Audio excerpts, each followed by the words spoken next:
ప్రభువైన యేసుక్రీస్తు ప్రశస్తమైన నామంలో మరి ఒకసారి ఆయన వాక్యాన్ని మనం ధ్యానించడానికి ప్రభు ఇచ్చిన ప్రశస్తమైన సమయం కొరకై ప్రభుని స్తుతించబద్దులమైంటున్నాం. ఈ దినాన మన ధ్యాన భాగముగా ప్రకటన గ్రంథం 2వ అధ్యాయం మొదటి 7 వచనాల్ని మనం చదువుకుందాం. ప్రకటన గ్రంథం 2వ అధ్యాయం మొదటి 7 వచనాలు. ఎఫెసులో ఉన్న సంఘపు దూతకు ఇలాగు రాయము, 7 నక్షత్రములు తన కుడి చేత పట్టుకొని 7 దీపస్తంభముల మధ్య సంచరించువాడు చెప్పు సంగతులేమనగా, నీ క్రియలను, నీ కష్టమును, నీ సహనమును నేను ఎరుగుదును. నీవు దుష్టులను సహింపలేవనియు, అపోస్తులు కాకయే తమ అపోస్తులమని చెప్పుకొని వారిని పరీక్షించి వారు అబద్ధికులను నీవు కనుగొంటివనియు, నీవు సహనము కలిగి నా నామము నిమిత్తము భారము భరించి అలయలేదనియు నేను ఎరుగుదును. అయినను మొదట నీకుండిన ప్రేమను నీవు వదిలితివని నేను నీ మీద తప్పు ఒకటి మోపవలసి ఉన్నది. నీవు ఏ స్థితిలో నుండి పడితివో అది జ్ఞాపకం చేసుకొని మారు మనసు పొందుము, ఆ మొదటి క్రియలను చేయుము. అట్లు చేసి నీవు మారు మనసు పొందితేనే సరి, లేని ఎడల నేను ఈ వద్దకు వచ్చి నీ దీపస్తంభమును దాని చోట నుండి తీసివేతును. అయితే ఈ ఒకటి నీలో ఉన్నది, నికోలాయితుల క్రియలు నీవు ద్వేషించుచున్నావు, నేను కూడా వీటిని ద్వేషించుచున్నాను. చెవిగలవాడు ఆత్మ సంఘములతో చెప్పుచున్న మాట వినుగాక. జయించు వానికి దేవుని పరదైష్లో ఉన్న జీవ వృక్ష ఫలములు భుజింపనిత్తును. ఈ వాక్య సహాయం కొరకు ప్రభు సన్నిధిలో ప్రార్థన చేద్దాం. ప్రేమ కలిగిన మా తండ్రి, చదవబడిన లేఖన భాగాన్ని దీవించండి, ఆశీర్వదించండి. నాయనా, మేము ఈ వాక్యము ద్వారా అనేక సంగతులు నేర్చుకోవడానికి, నాయనా, హెచ్చరింపబడ్డానికి, ప్రోత్సహింపబడ్డానికి సహాయపడమని యేసయ్య నామములో ప్రార్థించి వేడుకొనుచున్నాం తండ్రి, ఆమేన్. ప్రభునందు ప్రియులారా, మనము ప్రకటన గ్రంథములో ఉన్న 7 సంఘములకు 7 ఉత్తరాలు రాయబడిన వాటిలో నుండి ఒక ఉత్తరం ఎఫెసు సంఘానికి ప్రభు రాసిన ఉత్తరాన్ని మనం చూస్తున్నాం. ఎఫెసు సంఘానికి 2 ఉత్తరాలు రాయబడ్డాయి. ఒకటి అపోస్తలుడైన పౌలు రాసినది, రెండవది మన ప్రభువారు రాసినది. కనుక ప్రభు ఇక్కడ యోహాను ద్వారా వ్రాయించాడు 2వ అధ్యాయంలో ప్రకటన గ్రంథంలో. అది ఎఫెసు పత్రిక, అది అపోస్తలుడైన పౌలు రాసినటువంటి పత్రిక. మొత్తానికి ఎవరైనా వారిని వ్రాయించింది దేవుడే, పరిశుద్ధాత్మ దేవుడే. వారి ద్వారా అనేకమైన సంగతులు ఆయన ఎఫెసు సంఘానికి ఆయన తెలియజేశాడు. ఈ ఎఫెసు అనేటువంటిది ఒక పట్టణం, చాలా పెద్ద పట్టణం. అది చాలా మత కేంద్రము, వ్యాపార కేంద్రము, ఇంకా అనేక రకాలుగా ప్రజలు అనేక దేశాల్లో నుండి ఆ ప్రాంతాలకు వచ్చి పోవడానికి అనుకూలమైనటువంటి యాత్రా స్థలము లాంటిది. అక్కడ పెద్ద అర్తెమీదేవి గుడి ఒకటి ఉన్నది. ఆ తర్వాత ఇంకా వెండి గుడులు కట్టేవారు ఉన్నారు. ఇవన్నీ కూడా ఎఫెసు పట్టణంలో ఉన్నాయి. ఎఫెసు పట్టణం మాంత్రిక విద్యకు అది కేంద్ర స్థానముగా ఉన్నది. అక్కడ అనేక గ్రంథాలు ఉన్నాయి మాంత్రిక విద్యకు సంబంధించినవి. ఆ ప్రాంతానికి అపోస్తలుడైన పౌలు తాను సువార్త పరిచర్య కొరకు వెళ్ళాడు. ఎప్పుడు వెళ్ళాడు అని అంటే తన 2వ దండయాత్రలో ఆ ప్రాంతానికి వెళ్ళాడు. అపోస్తలుడైన పౌలు 3 గొప్ప దండయాత్రలు చేసినట్లుగా బైబిల్లో చూడగలం.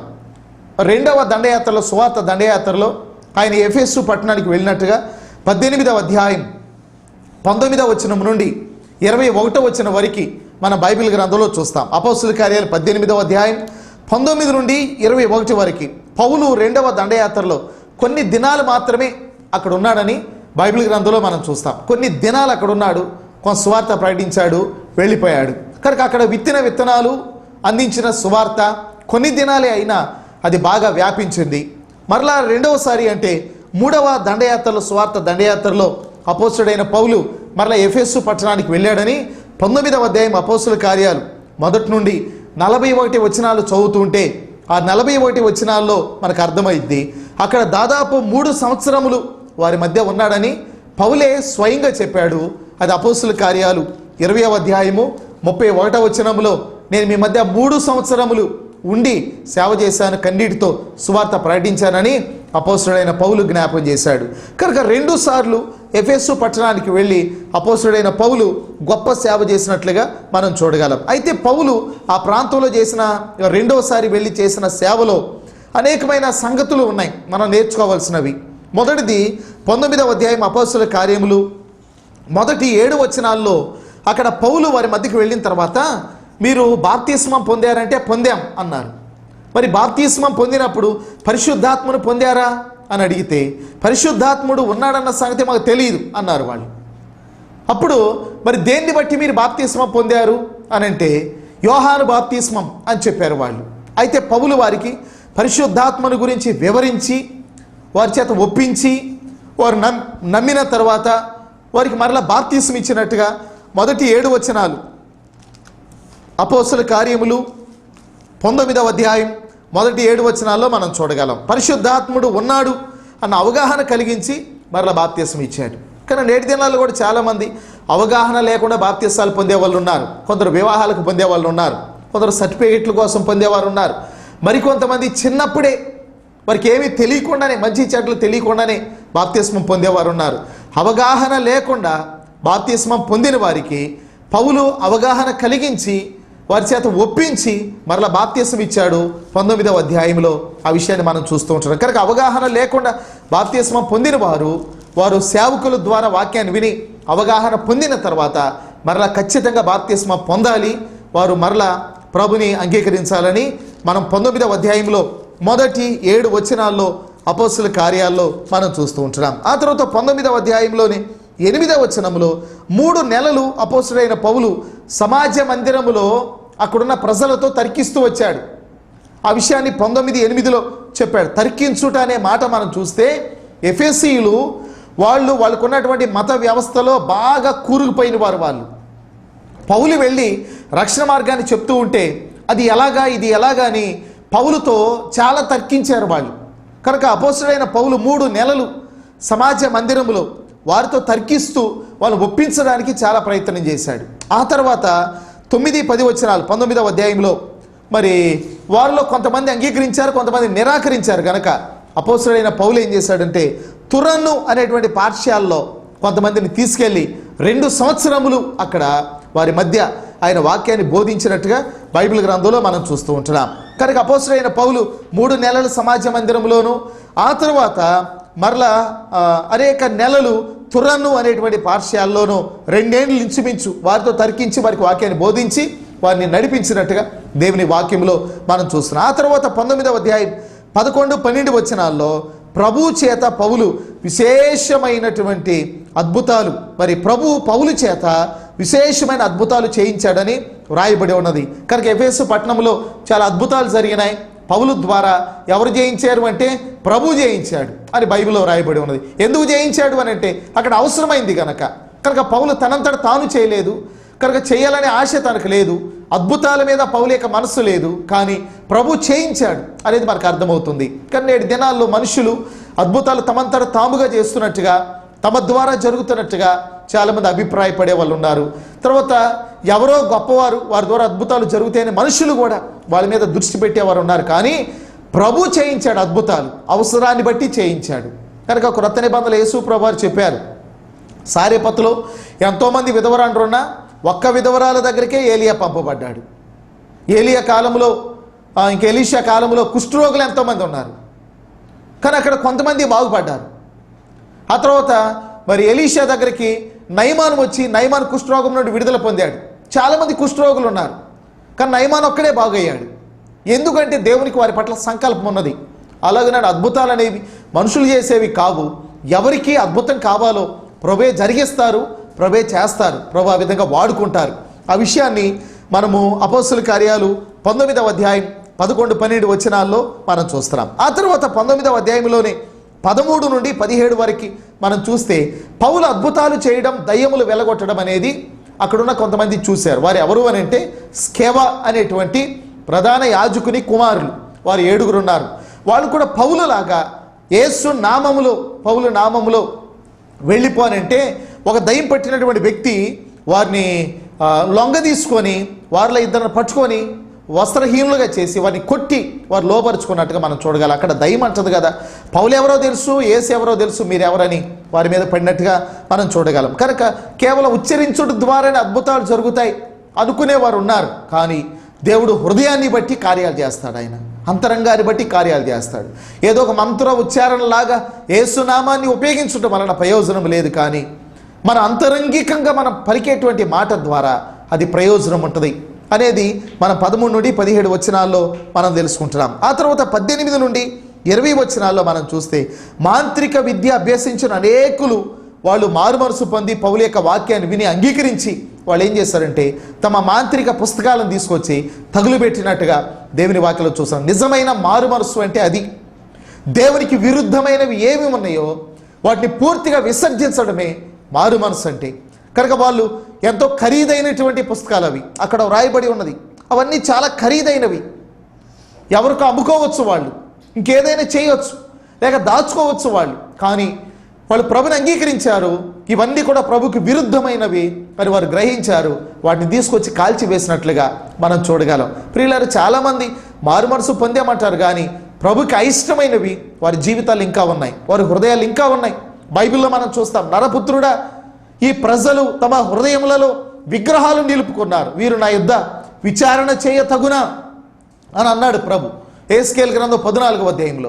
కానీ చాలామంది హృదయాల్లో ఇంకా విగ్రహాలు లాంటివి ఉన్నాయి, చాలామంది జీవితాల్లో దేవునికి అయిష్టమైనవి ఉన్నాయి. బైబిల్లో మనం చూస్తే జక్కయ్య యేసు ప్రభుని ఇంట్లో చేర్చుకున్న తర్వాత యేసు ప్రభు మాట్లాడుతూ ఉండగా, ఆయన ముఖాన్ని చూస్తూ ఉండగా జక్కయ్యలో మార్పు వచ్చింది. జక్కయ్య అంటాడు కదా, ప్రభు ఎవని యొద్దనైనా నేను అన్యాయంగా ఏమైనా తీసుకుంటే 4 గంటలు అతనికి ఇచ్చేస్తాను, నేను నా ఆస్తిలో సగం పేదలకు ఇచ్చేస్తాను నేను అని.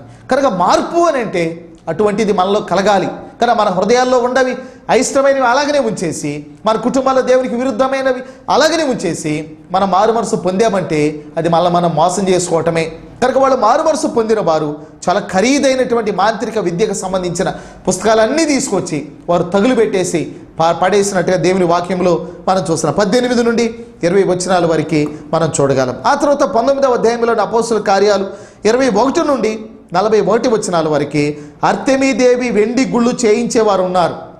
వాళ్ళ జీవనం పోయిద్దేమో ఇలాగ మారితే అని చెప్పి వాళ్ళు ఏం చేశారంటే అక్కడ అల్లరి చేయడం ప్రారంభించి పౌలుని ఇబ్బంది పెట్టడానికి వారు ప్రయత్నం చేశారు. కనుక అపోస్తుల కార్యాలు 20వ అధ్యాయంలో 17వ వచనం, పౌలు తిరిగి యెరూషలేమునకు వెళ్ళొచ్చు మరలా వారిని చూడవలనని ఏం చేశారంటే మిలేతునకు వర్తమానం పంపించి వారిని పిలిచి, అయ్యా నేను మరలా మీ దగ్గరకు రాలేని కానీ ఆ ముఖం మీరు చూడలేరని వారితో చెప్పినప్పుడు వారు బాగా ఏడ్చినట్టుగా మనం చూడగలం.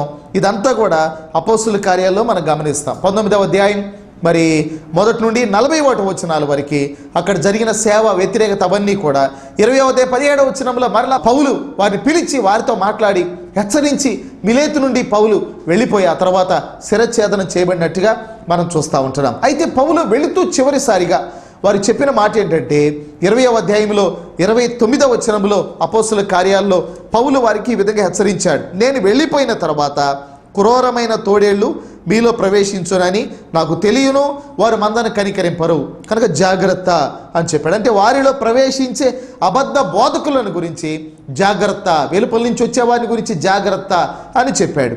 2వ హెచ్చరిక 30వ వచనంలో చూడగలం, మరియు శిష్యులను తమ వెంట ఈడ్చుకొని పోవలనని వంకర మాటలు పలుకు మనుషులు మీలోనే బయలుదేరుదురు, జాగ్రత్త అన్నాడు. 2 జాగ్రత్తలు చెప్పాడు. 1 వెలుపల నుంచి వచ్చే అబద్ధ బోధకులు, 2వది తమలోనే వంకర మాటల పలికి శిష్యులను ఈడ్చుకెళ్ళిపోవాలి అనుకునేటువంటి వారి విషయంలో జాగ్రత్త అని చెప్పాడు. నేడు సంఘానికి వెలుపల నుండి లోపల నుండి కూడా కష్టాలు ఉన్నాయి. సంఘానికి వెలుపల నుండి లోపల నుండి కూడా మరి శోధనలు ఉన్నాయి. అవి ఎలాగోనంటే వెలుపల అబద్ధ బోధలు ఉన్నాయి, లోపల గిట్టని వారు కొందరు తమతో కూడా ఈడ్చుకొని పోవడానికి ప్రయత్నం చేసేవారు ఉన్నారు. ఈ 2 విధాలుగా సంఘానికి శోధనలు ఉన్నాయి కనుక జాగ్రత్త అని పెద్దలు పిలిపించి అపోస్తుడైన పౌలు వారిని హెచ్చరించి వారు పంపించినట్టుగా మనం చూడగలుగుతుంటున్నాం. ఇవన్నీ కూడా ఎఫెసు సంఘానికి వ్రాసినటువంటి విషయాల్లో మనం గమనిస్తూ ఉంటాం. అయితే ఇప్పుడు ఎఫెసు పత్రికను మనం చూస్తూ ఉంటాం. ప్రభువైన యేసుక్రీస్తు వారు యోహాను ద్వారా ప్రకటన గ్రంథం 2వ అధ్యాయంలో ఈ ఎఫెసు సంఘానికి పత్రికను వ్రాయించాడు. ఈ పత్రికలో మనం ఏం చూస్తామన్నామంటే ఎఫెసులో ఉన్న సంఘపు దూతకు ఇలాగూ వ్రాయము అంటూ ప్రభు ఏమై ఉన్నాడో తనకు ఔన్నత్యం ఏంటో 1వ వచనంలో చెప్పాడు. 7 నక్షత్రములు తన కుడి చేత పట్టుకొని 7 దీపస్తంభముల మధ్య సంచరించువాడు చెప్పు సంగతులేమనగా అన్నాడు. అంటే ప్రభు ఎక్కడున్నాడు అంటే సంఘముల మధ్య ఉన్నాడు, ఆయన సమీపముగానే ఉన్నాడు, నక్షత్రములను చేత పట్టుకొని ఉన్నాడు ఆయన. అంటే ఆయన సర్వాధికారం కలిగిన వాడిగా ఉన్నాడు అనే విషయాన్ని ఎఫెసు సంఘానికి జ్ఞాపకం చేస్తూ ఈ మాటలు ప్రారంభించాడు. అప్పుడు 2వ వచనంలో ఏమన్నాడంటే, నీ క్రియలను, నీ కష్టమును, నీ సహనమును నేను ఎరుగుదును అని అన్నాడు. నేను ఎరుగుదును అని అన్నాడు. ఏమి ఎరుగును ఆయన? క్రియలు ఎరుగును, కష్టము ఎరుగును, సహనము ఎరుగును. చూడండి, ఈ మాట ప్రతి సంఘానికి రాశాడు. ఈ ప్రకటన గ్రంథంలో ఉన్న 7 సంఘాలకు రాసిన ఉత్తరాల్లో ప్రతి సంఘానికి నేను ఎరుగుదును అనే మాట, వారి క్రియలు, వారి సహనం, వారి కష్టం ఎరుగుదునని ఎఫెసు సంఘంతో చెప్పాడు. 2వ అధ్యాయము 8-9 వచనాల్లో సుమర్ణ సంఘాన్ని గురించి వ్రాస్తూ నీ శ్రమను, నీ దరిద్రతను నేను ఎరుగుదును అన్నాడు. నేను ఎరుగుదును. సుమర్ణ సంఘానితో కూడా చెప్పాడు. తరువాత పెర్గము సంఘంతో చెప్పాడు. 12-13 వచనాల్లో సాతాను సింహాసనమున్న స్థలములో నీవు కాపురం ఉన్నావని నేను ఎరుగుదును అన్నాడు. అంటే పెర్గము సంఘం ఎక్కడున్నదో ప్రభువుకు బాగా తెలుసు. ఆ విషయాన్ని కూడా ప్రభువు చెప్పాడు. ఆ తర్వాత 18-19 వచనాల్లో తొయతైర సంఘాన్ని గురించి ఆయన మాట్లాడుతూ నీ క్రియలు, నీ ప్రేమ, నీ విశ్వాసం, నీ పరిచర్య, నీ సహనమును నేను ఎరుగుదును అని ప్రభు చెప్పాడు.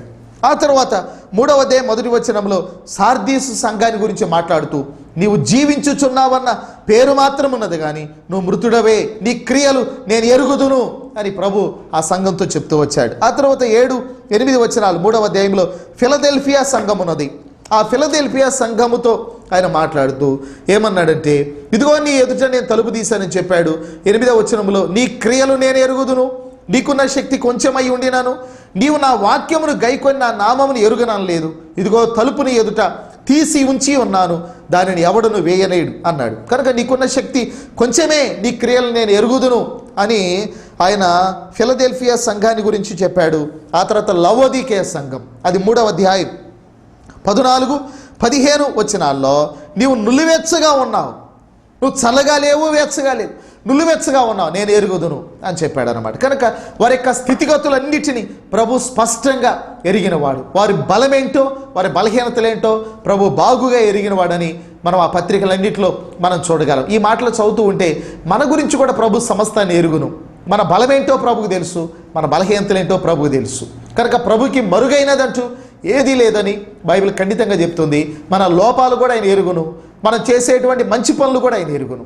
కనుక మన మంచి పనులు బట్టి బహుమానం ఇస్తాడు, మన లోపాలను బట్టి శిక్ష విధిస్తాడు. కనుక ప్రభువుకు తెలియకుండా ఏదీ లేదు. ఆయన సమస్తాన్ని ఎరిగినవాడు, అందరినీ ఎరిగినవాడు, అందరి ఆంతర్యాలు ఎరిగినవాడు. ఎవరి గురించి ఆయనకు సాక్ష్యం చెప్పనక్కర్లేదు. యోహాను సువార్త 2వ అధ్యాయం చివరి వచనాల్లో ఆ మాటలు మనం జ్ఞాపకం చేసుకుంటున్నాం. కనుక నిన్ను నన్ను ఎరిగిన దేవుడు నీ కన్నిటిని ఎరిగాడు, నీ కష్టాలు ఎరిగాడు, నీ శ్రమలు ఎరుగును. ఒకవేళ లోపాల్లో ఉంటే నీ బలహీనతలు కూడా ప్రభు ఎరుగును.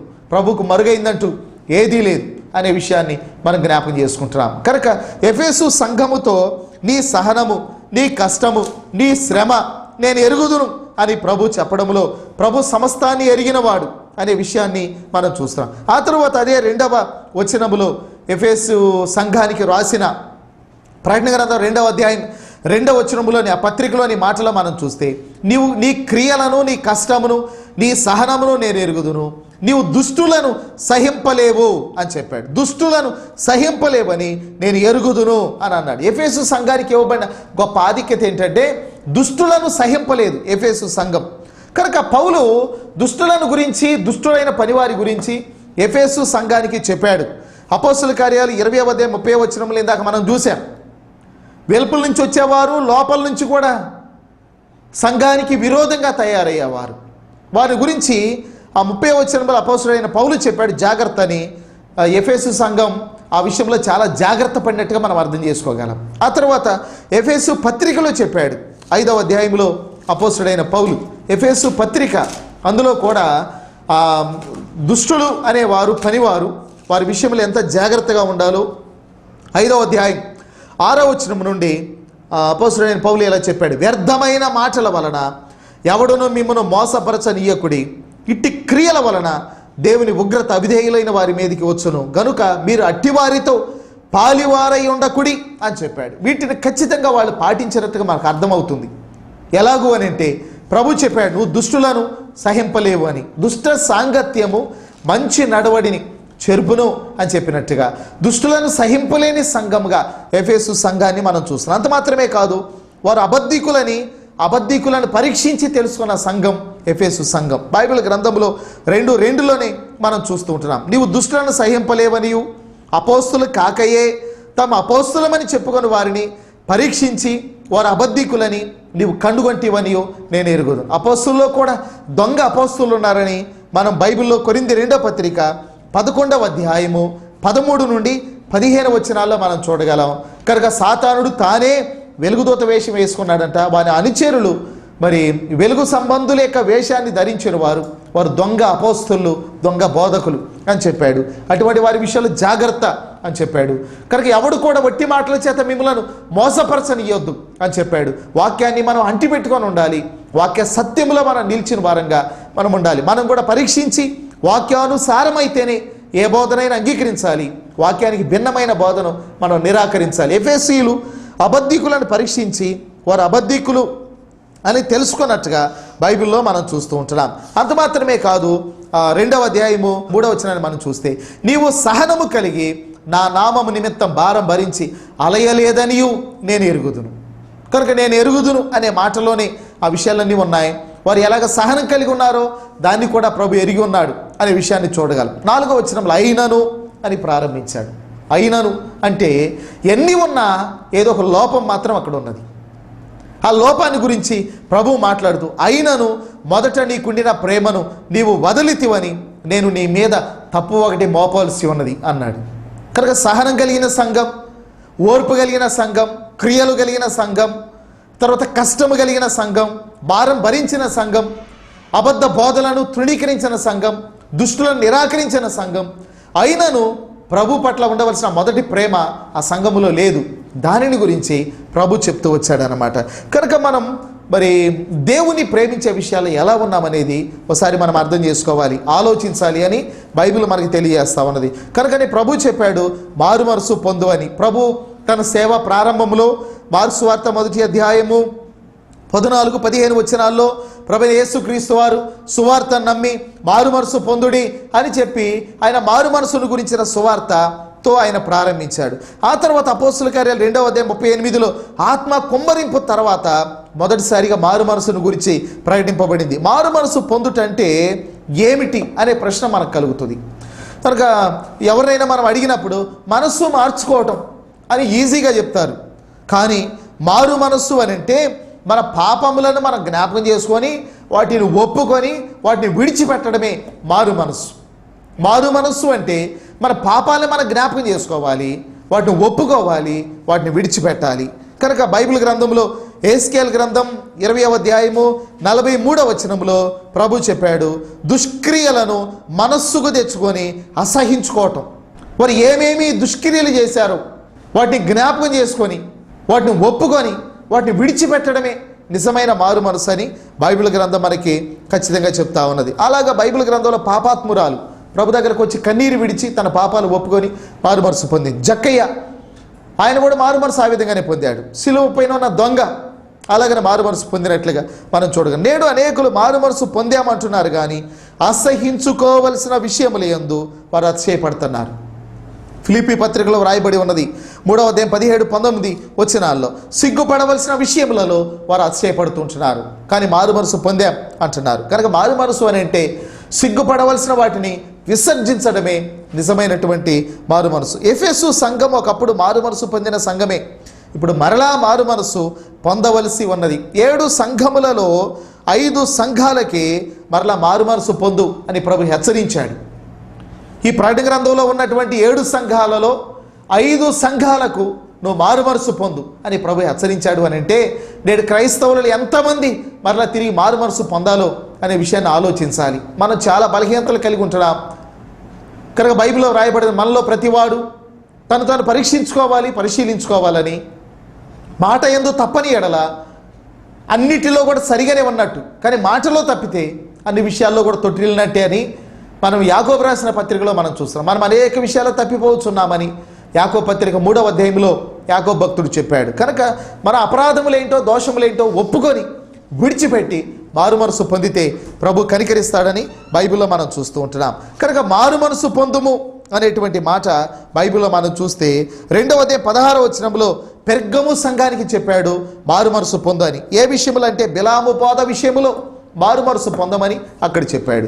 ఆ తర్వాత నికోలాయితల బోధ విషయంలో మారు మనసు పొందమని పెర్గము సంఘానికి చెప్పినట్టుగా మనం చూడగలం. కనుక నికోలాయితల క్రియలు ఉన్నాయి, 2:6 మనం చూస్తాం. 2:15 నికోలాయితుల బోధ ఉన్నది. కనుక నికోలాయితులు అంటే ఎవరు అంటే దాని గురించి రకరకాల అభిప్రాయాలు ఉన్నాయి. కానీ దాని గురించి బైబిల్ ప్రకారంగా మనం ఆలోచిస్తే బోధ ఒక రకంగా, జీవితం ఒక రకంగా ఉన్నవారే నికోలాయితులు. వారి క్రియలు సరిలేవు, కానీ వారి బోధలు మాత్రం మరి ధారాళంగా ఉన్నట్టుగా మనం జ్ఞాపకం చేసుకోగలం. క్రియలు లేనటువంటి మరి బోధలతో నిండినటువంటి వ్యక్తులే నికోలాయితులు అనేది మనం అర్థం చేసుకుంటున్నాం. కనుక నికోలాయితుల క్రియలు, నికోలాయితుల బోధలు నేను వాటిని విసర్జిస్తున్నానని చెప్పాడు. ఆ విషయంలో మనం కూడా జాగ్రత్తగా ఉండాలని మారుమనసు పొందమని పెర్గము సంఘంతో చెప్పాడు. ఆ తర్వాత మారుమనసు పొందుము అనేటువంటి మాట మనం చూస్తే తుయతైర సంఘాన్ని గురించి మారు మనసు పొందితేనే సరి అని ఖండితంగా ఆయన చెప్పాడు. దేని విషయంలో అంటే యెజబెలు యొక్క బోధ విషయంలో మారు మనసు పొందమని అక్కడ ప్రభు ఖండితంగా చెప్తూ వచ్చాడు. కనుక మారు మనసు పొందు వారెవరో, మారు మనసు పొందని వారెవరో కూడా ప్రభు ఎరుగును. అందుకని ప్రభు ఖండితంగా అక్కడ చెప్తూ మారు మనసు పొందితేనే సరి, లేకపోతే నీ పిల్లలతో కూడా నీకు శిక్ష విధిస్తాను అని ప్రభు చెప్పడం అనేది దేవుని వాక్యంలో మనం చూస్తూ ఉంటున్నాం. కనుక మారు మనసు అనేది లోకంలో ఉన్నటువంటి వ్యక్తులే కాదు, ప్రభు నమ్మాము అనే మనలో కూడా పొందవలసినది. కానీ కొన్ని విషయాల్లో మన బలహీనలుగా ఉంటే, కొన్ని విషయాల్లో లోపంలో ఉంటే, కొన్ని విషయాల్లో సరిగాని వారిగా ఉంటే మనం కూడా మారు మనసు పొందాలి, పశ్చాత్తాపడాలి, కన్నీరు విడవాలి, మనం దిద్దుకోవాలి, ఒప్పుకోమని విడిచిపెట్టాలి. ఇప్పుడు కనికిరాన్ని పొందుతామని బైబిల్లో వ్రాయబడి ఉన్నది. కనుక ఎఫెసు సంఘం ప్రేమ విషయంలో ఎలా మారు మనసు పొందాలో, పెర్గము సంఘం బిలాము బోధ విషయంలో ఎలా మారు మనసు పొందాలో, నికోలాయితుల బోధ విషయంలో ఎలా మారు మనసు పొందాలో, తుయతైర సంఘం యెజబెలు బోధ విషయంలో ఎలా మారు మనసు పొందాలో మనం పరీక్షించుకుందాం. ఏ విషయంలో మనం మారు మనసు పొందాలో ఆలోచించి ఆ విషయంలో దేవుని దగ్గర ఒప్పుకొని విడిచిపెడితే కనికరాన్ని పొందుతామని బైబిల్ చెప్తుంది. ప్రభు యొక్క సహాయం కొరకు ప్రార్థన చేద్దాం.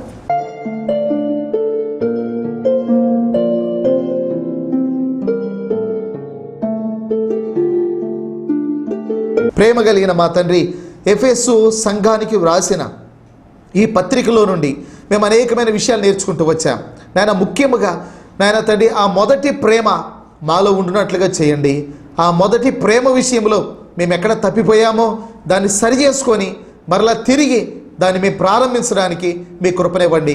ఆ విషయంలో మేమందరము కూడా నాయన మనసు మార్చుకున్న వారమై, మారు మనసు పొందిన వారమై నేను మొదటి ప్రేమతో ప్రేమించడానికి మీ కృప దయచేయమని, ఈ మాటలు విన్న మీ పిల్లల జీవితాల్లో కార్యసిద్ధిని కలిగించమని యేసు నామములో ప్రార్థించి వేడుకొనుచున్నాం తండ్రి.